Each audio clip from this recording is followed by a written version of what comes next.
Breaking news, bansang Germany handang tumulong sa bansang Pilipinas para ipagtanggol ang West Philippine Sea sa mga pag-aangkin ng China.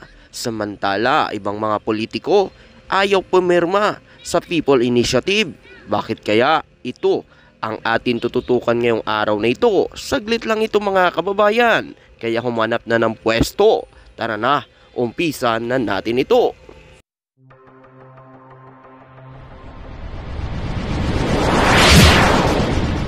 Trupang Hilonggo, Please subscribe subscribe and like. and share. Dahil sa patuloy umano na pangharas ng mga barko ng China sa mga barko ng Philippine Coast Guard.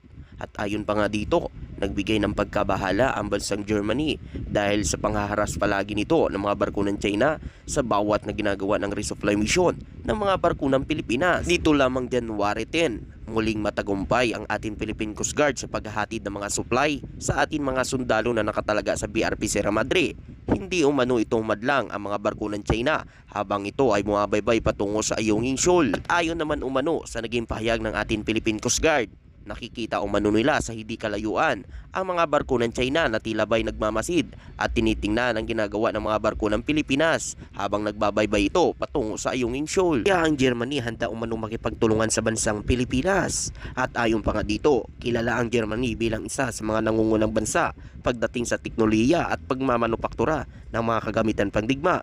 Ito ay bahagi rin ng kanilang kasaysayan mula pa noon kalawang digmaan pandaigdig. At ayon pa nga umano, ang Germany ay may malakas na industriya ng mga kagamitan pandigma dahil sa maraming kumpanya na gumagawa ng iba't ibang mga kagamitan nito tulad ng mga tank armor, vehicle, mga baril at iba pang mga kagamitan pandigma.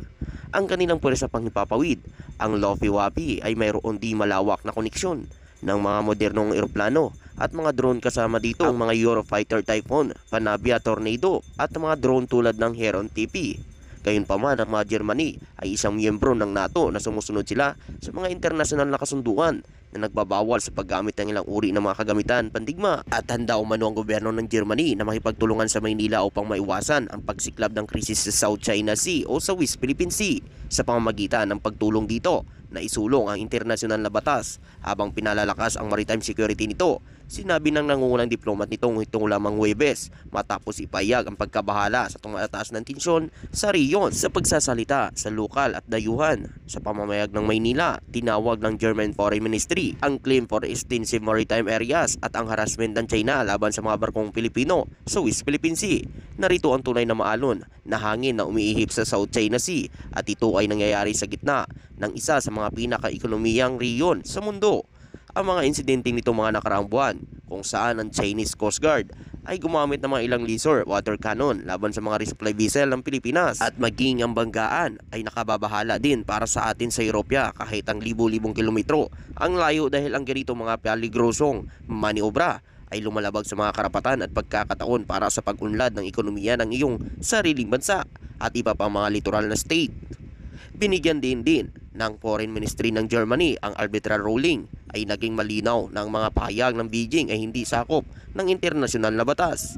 Sinabi niya na ang Berlin sa pamamagitan ng European Union ay makikipagtulungan din sa Association Southeast Asian Nation sa pagtataguyod ng 19 Nation Convention Law of the Sea na nagdeklara ng mga estado ay may mga karapatan sa mga mapagkukunan sa loob ng kanilang 200 nautical miles eksklusibong economic zone na bansa.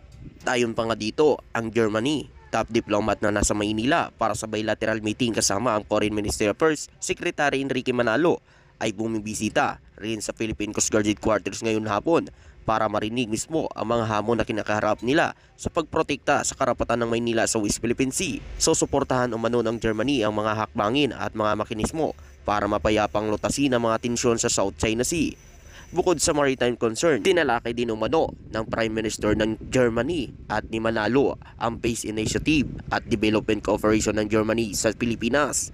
Gayon din ang mga paraan para palakasin ang bilateral trade investment at renewable energy at iba pa. Pinasasalamatan naman ni Manalo ang Prime Minister ng Germany para sa walang patid na pagsuporta nito ni Berlin para sa internasyonal na batas at inilarawan ang bansa bilang isang mahalagang kasusyo para sa Pilipinas at parihong bilateral. Kaya good news ito sa bansang Pilipinas mga kababayan. Marami talagang bansa ang tumutulong sa Pilipinas ngayon na para umangat naman ng bansa, lalo na ngayon patuloy pa rin ang panggigipit ng China sa mga teritoryo ng pag-aari ng Pilipinas sa West Philippine Sea.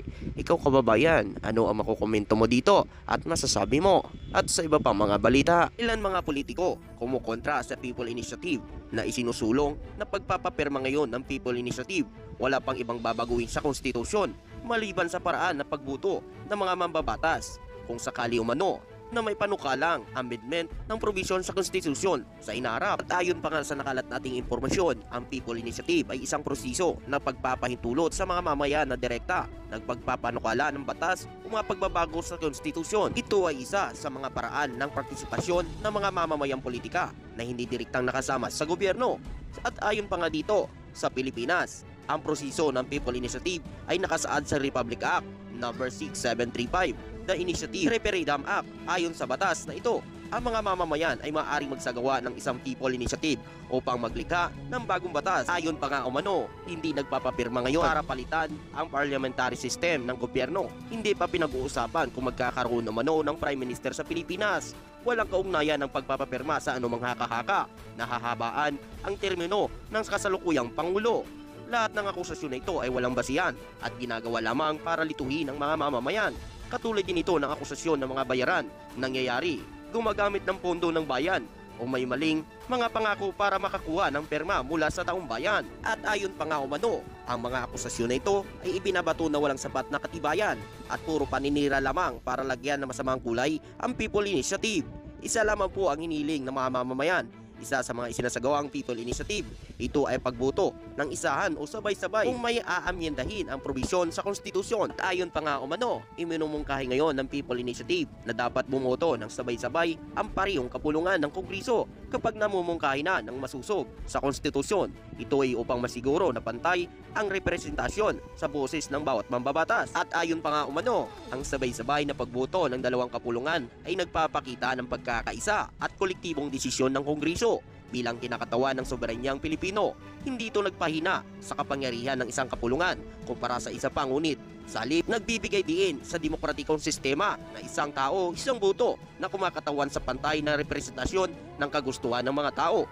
Bakit kailangan ng People Initiative para baguhin ang ilang bahagi ng 1987's konstitusyon? At ayon pa nga umano sa nakalat nating impormasyon, ang People Initiative ay isang paraan para direktang makilahok ang mga mamamayan sa proseso ng pag-amyenda ng konstitusyon, lalo na kung sa tingin nila ay hindi sapat ang ginagawa ng kanilang mga hinahalal na kinakatawan sa Kongreso.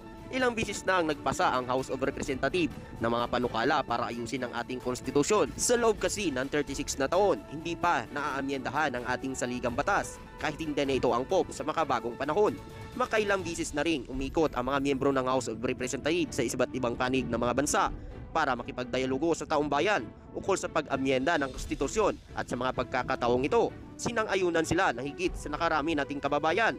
Lahat ng paraan ng pag-amyenda sa konstitusyon ay napag-aralan na, sinang-ayunan ng mga miyembro ng House of Representatives sa naipasang panukala ng mga nakaraang Kongreso, kabilang dito ang pagsasagawa ng Constitutional Assembly at Constitutional Convention. Sa kabila ng pagsisikap ng ito ng House of Representatives ay hindi naaksyonan kailanman ng Senado ang anumang panukala na mag-aaral sa posibleng pag-amyenda sa konstitusyon. Nananatiling sarado ang pamunuan ng Senado sa isyong ito kahit ano pang paraan na ilapag sa Kongreso para amyendahan ang konstitusyon.